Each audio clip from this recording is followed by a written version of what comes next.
জামুয়ার রাস্তায় আসার আলো রানীদিঘি পাহাড় থেকে কোড়া পর্যন্ত রাস্তার শিলান্যাস বিধায়ক জাকির হোসেনের। অবশেষে বহু প্রতীক্ষার অবসান। দীর্ঘদিনের দাবি পূরণ করে জামুয়ার রানীদিঘি পাহাড় থেকে কোড়া পর্যন্ত রাস্তার শিলান্যাস করা হলো মঙ্গলবার বিকেলে। জঙ্গিপুর বিধানসভার বিধায়ক জাকির হোসেন এই শিলান্যাস করেন। এই রাস্তার কাজের জন্য টেন্ডার প্রায় ৫৮ লক্ষ টাকা জেলা অর্থনুকূলে। এদিনের এই গুরুত্বপূর্ণ অনুষ্ঠানে উপস্থিত ছিলেন জেলা পরিষদের সদস্য প্রশান্ত সরকার, যার নিরলস প্রচেষ্টা ও তদারকিতে এই প্রকল্পের রূপায়ণ সম্ভব হয়েছে। দীর্ঘদিন ধরে এই রাস্তার দাবি জানিয়ে আসছিলেন এলাকার সাধারণ মানুষ। বর্ষার সময় কাঁচা রাস্তায় চলাচল করতে নাজেহাল হতে হতো। স্কুল পড়ুয়া থেকে রোগী সবাইকেই ভোগান্তির শিকার হতে হতো। বিধায়ক জাকির হোসেন বলেন, এই রাস্তার কাজ শেষ হলে জামুয়া অঞ্চলবাসীর দীর্ঘদিনের ভোগান্তির অবসান হবে। রাজ্যের উন্নয়নমূলক প্রকল্পগুলি মানুষের দোরগোড়ায় পৌঁছে দিতে আমরা বদ্ধপরিকর। এই দিনের শিলান্যাস অনুষ্ঠানে উপস্থিত ছিলেন ব্লক তৃণমূল কংগ্রেসের সভাপতি গৌতম ঘোষ, পঞ্চায়েত সমিতির সভাপতি মানোয়ারা খাতুন, বিশিষ্ট সমাজসেবক নবাব হোসেন, গ্রাম পঞ্চায়েতের প্রধান মীরা মাঝি, উপপ্রধান বকুল শেখ, পঞ্চায়েত সমিতির সদস্য সেহনাজ বেগম, অঞ্চল তৃণমূল সভাপতি চঞ্চল নন্দী ও মহিলা ব্লক সভানেত্রী হাসিনা খাতুন। আমরা চাই মানুষের যোগাযোগ থাকে, কিন্তু মা বোনদের যে ডেলিভারি হয় তারা রাস্তার জন্য সময় যেতে পারে না।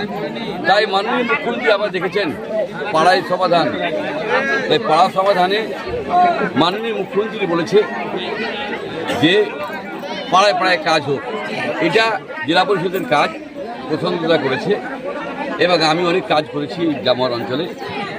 মানুষের পাশে আমরা সরকার আমাদের আছে।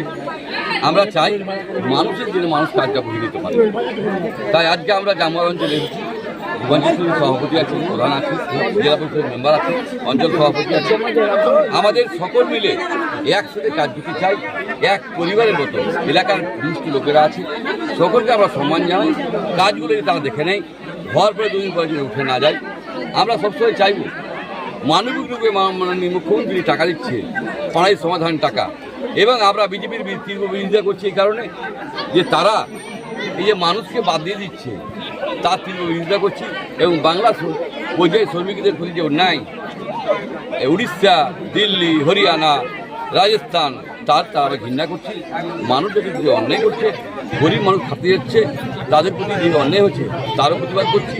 ৯ তারিখে আমরা হাজার হাজার মানুষ নিয়ে বাংলা বাঁচাও, বাংলা ভাষাকে বাঁচাও এবং বিজেপির ছাড়ো, দেশ ছাড়ো, তাই আমরা প্রতিবাদ করছি।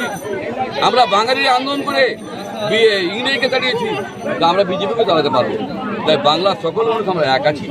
আমরা সবসময় চাই যে আপনারা আমাদের সাধ্যের মিডিয়া ভাইকে আমরা সম্মান করি, কিন্তু আমরা চাইবো বাংলা ভাষাকে বাঁচাতে হবে। ৯ থেকে সকলে আসবেন অনুরোধ করছি, এবং আপনারা সকল মিলে দেখবেন যে কীভাবে আমাদের উন্নয়ন হচ্ছে। জামুয়ার অঞ্চলে কিছুই ছিল না, বিগত দিন মানুষ ভোট নিয়ে গেছে কিন্তু উন্নয়ন করেনি।